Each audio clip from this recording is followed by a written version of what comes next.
Bismillahirrahmanirrahim. Assalamualaikum warahmatullahi wabarakatuh. Kembali bersama saya Dr. Rado Yendra, tentunya bersama dengan Radio Institut. Kita konsisten mengisi dunia maya Indonesia dengan berbagai kegiatan Pidharma perguruan tinggi.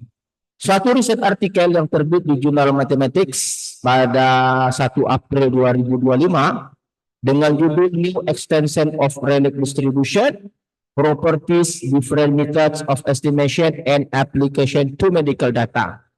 Riset artikel ini telah kita bahas sebelumnya. Kita telah dapat menjalankan dengan menggunakan metode maksimum likelihood dengan bantuan tool optim untuk mengestimasi parameter. Pada kesempatan kali ini kita akan lakukan hal yang lebih tajam lagi dengan memanfaatkan teori Bayesian Markov Chain Monte Carlo untuk mengestimasi parameter suatu model yang kita jumpai dalam riset artikel ini, yaitu model Exponentiated Generalized Weibull-Rayleigh Distribution. Oke, kita akan menggunakan teknik Bayesian MCMC. Kita coba lihat sedikit dulu riset artikel yang menjadi rujukan kita bersama. Nah, ini riset artikel yang akan kita gunakan, yaitu riset artikel yang terbit di Jurnal Mathematics 1 April 2025. Dalam riset artikel ini diberikan suatu model peluang yang dia sebut dengan Exponentiated Generalized Weibull-Rayleigh Distribution dengan fungsi densitas peluang seperti persamaan 2.5. Ada persamaan densitas dengan 5 parameter, yaitu A, B, C, beta, dan sigma. Dengan kumulatif seperti persamaan 2.4. Riset artikel ini telah kita bahas sebelumnya. Silakan masuk ke dalam www.radoinstitute.com. Nah, pada kesempatan kali ini kita akan menggunakan model yang sama tetapi penyelesaiannya berbeda. Kita akan menggunakan Bayesian Markov Chain Monte Carlo. Kita coba lihat R kita. Kita buka R kita. Nah, ini R kita. Kita buka R. Oke, Windows. Kita panggil Y file OpenScript. All file. Ini dia. Ini adalah data yang digunakan dalam set riset artikel. Oke, kita run datanya. Datanya ini ada pada riset artikel yang baru kita buka tadi. Kita lihat riset data kita, Z. Setelah data kita run, kita akan mulai proses melakukan pemodelan based on the Bayesian MCMC for Exponentiated Generalized Weibull Distribution. Oke, kita pertama sekali kita bangun suatu coding fungsi likelihood. Ingat fungsi likelihood. Run. Nah, persamaan densitas yang kita sorot ini adalah persamaan densitas atau model yang disebut dengan Exponentiated Generalized Weibull-Rayleigh Distribution seperti yang ditunjukkan dalam persamaan 2.5 dengan 5 parameter, U parameter 1, P parameter 2, I parameter 3, sedangkan PA parameter 4 dan EA parameter 5. Yang nantinya U ini akan menjadi A, P menjadi B, E menjadi C, TA menjadi beta, dan EA itu menjadi sigma. Kita runkan fungsi likelihood-nya. Oke, setelah kita run fungsi likelihood, kita mulai proses Markov Chain Monte Carlo. Kita akan lakukan pembakaran sebanyak 5.000 kali dengan nilai awal parameter pertama 0,01, parameter 21, parameter 34, parameter 4-nya 5, dan parameter 51. Ini adalah nilai awal atau nilai error untuk parameter U, ini error untuk parameter T, ini error parameter E, ini error parameter TA, dan ini error parameter EA atau parameter sigma. Kita lakukan proses posterior dengan cara mengalihkan likelihood, dengan informatif prior, non-informatif prior. Karena dia ada 5 parameter, maka ini adalah proses posterior untuk parameter U atau parameter A.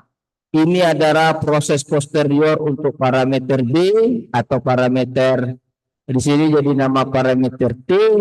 Ini parameter E, parameter 3 atau parameter C. Ini parameter 4 atau beta atau parameter TA. Dan ini adalah untuk parameter EA atau parameter 5 atau sigma.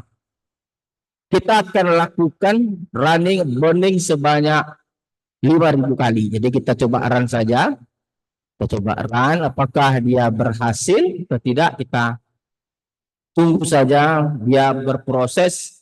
Karena seperti pengetahuan kita bersama, untuk Bayesian ini memang diperlukan suatu fasilitas yang harus sangat baik. Mungkin laptop dengan memori yang tinggi atau komputer dengan spek yang bagus, sehingga proses burning ini dapat dilaksanakan dengan cepat. Kalau tidak seperti itu fasilitas yang kita miliki, maka proses burning ini akan memakan waktu yang cukup lama. Karena kita tahu bahwa proses Bayesian ini tergantung daripada proses burning atau pembakaran. Beda halnya dengan menggunakan maksimum likelihood. Maksimum likelihood tergantung kekuatan matematis, cukup dibantu oleh optim itu selesai, tidak menggunakan waktu yang panjang. Jadi kita biarkan saja dia berproses, masih berproses, kita tinggalkan saja untuk mendapatkan hasil yang baik. Okay? Seperti diketahui, pembakaran 5.000 kali artinya bahwa setiap parameter dari 5 parameter ini nantinya akan menghasilkan 5.000 parameter. Contoh parameter U nanti ada 5.000. Parameter T 5.000. Parameter E 5.000. Parameter TA 5.000 dan EA ada 5.000 nilai parameter. Jadi nanti kita akan menggunakan satu perwakilan saja dari 5.000 parameter tadi, cukup kita ambil dengan mediannya. Lalu untuk melihat kemampuan, aku selesai. Oke, kita selesai 5.000. Coba kita lihat trace plot dan posterior density-nya. Kita coba lihat trace plot dan posterior density. Kita run. Nah, ini dia. Jadi Anda lihat di sini. Ini untuk parameter A itu cukup bagus sekali. Kita bisa melihat trace plot parameter A dan di bawahnya posterior density-nya. Kita bisa ambil nanti nilai yang paling maksimum yang di atas ini, di antara 0,1 dan 0, sekian. Sedangkan untuk parameter B juga cukup baik. Oke, dia konvergen juga pada satu bilangan tertentu. Dengan nilai dapat kita ambil nanti di antara 0,2 dan 0,4. Begitu juga untuk parameter C, beta, dan sigma. Kita akan ambil nanti perwakilan dari puncak yang tinggi. Nah, seperti yang kita katakan tadi, kita akan gunakan satu perwakilan nilai saja, yaitu parameter A itu untuk mediannya kita ambil. Parameter B, parameter median T. C-nya itu nanti median E, kita ambil C median E. Beta median TA. Sedangkan sigma median EA. Oke, kita ambil satu perwakilan, kita mau lihat hasil nilainya, kita tinggal ketik saja A, parameter A kita 0,08, B 0,2, sedangkan C-nya adalah 3, beta-nya adalah 5, sedangkan sigma ini adalah 1,03. Jadi 5 parameter ini adalah murni dihasilkan dari proses burning tadi, dari proses Markov chain Monte Carlo.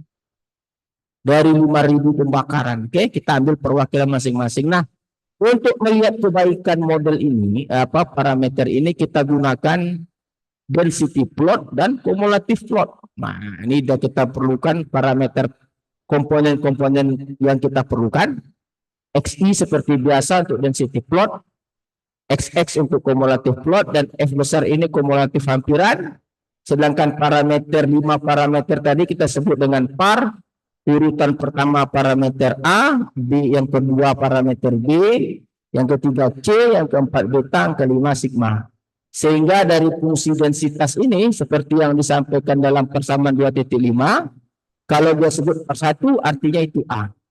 Kalau par 2 dia sebut itu B, par 3 dia sebut C, par 5 dia sebut sigma, dan par 4 dia sebut beta. Oke, dan ini kumulatif seperti persamaan 2.4. Kita runkan saja, kita lihat hasilnya. Nah, ini dia. Jadi kalau kita lihat baik dari density plot yang berwarna merah untuk model eksponensial yaitu generalized Weibull relative distribution menggunakan Bayesian NTMC, itu cukup baik menangkap histogram. Nampak sekali ya, nampak parameternya berhasil menghasilkan suatu fungsi yang berwarna merah ini menangkap histogram. Sedangkan garis putus-putus yang berwarna merah untuk kumulatif plot atau CDF ini juga sangat baik sekali menghampiri suatu kumulatif hampiran yang berwarna abu-abu. Jadi oleh sebab itu kita sekali lagi berhasil menunjukkan bahwa Bayesian yang kita coba hasilkan codingnya ternyata cukup ampuh untuk dilakukan sebagai alternatif dalam melakukan riset, melakukan pemodelan dari model yang sama atau yang sejenisnya. Oke, saya rasa kajian kali ini sangat menarik. Jumpa lagi pada sesi berikutnya. Rado Yendra dan Rado Institute undur diri. Assalamualaikum warahmatullahi wabarakatuh.